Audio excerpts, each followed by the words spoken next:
What if you put as much energy into your resting as you do into your producing? Here's what I mean by that. As a high achiever, I know all too well the tendency that I have to be a productivity machine, to constantly be in a state of doing and checking tasks off my list rather than being in a state of being. I'm sure you've heard before the quote that we are human beings, not human doings. I think that's overplayed at some level, but there is so much truth in that. And I've shared this before in a few other videos, but one of the concepts that's really challenged me this year is this idea that rest day is training day. Elite athletes know that in order to perform at the highest levels, they have to spend time resting. Now, resting is not the same as binge watching a Netflix series and eating a bag of potato chips for 6 hours. That's what a lot of us think about as a high achiever. When we think of resting, we think of someone who's being lazy. But here's the thing about resting. Resting actually takes work. Resting well takes work. It's harder for somebody who is a high achieving, high driving individual. It's harder to rest than it is for us to actually do stuff. So I want to encourage you to lean into that edge of resting, because resting is what actually causes a higher level of production. Let me give you a quick example.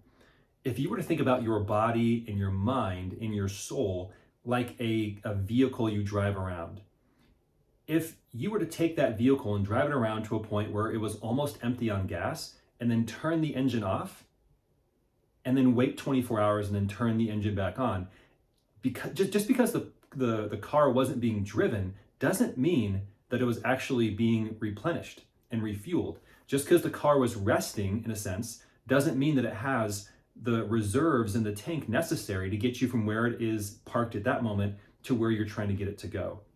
And it's the same thing with our bodies, our minds, and our spirits. We have to find ways of resting that actually allow us to replenish our reserves. So my challenge to you, first and foremost, is this. Recognize that resting actually takes more work, being takes more work for a high achiever than doing does. And you will only get to the next level of your success by recognizing that in order to perform higher, at higher levels, you have to rest well.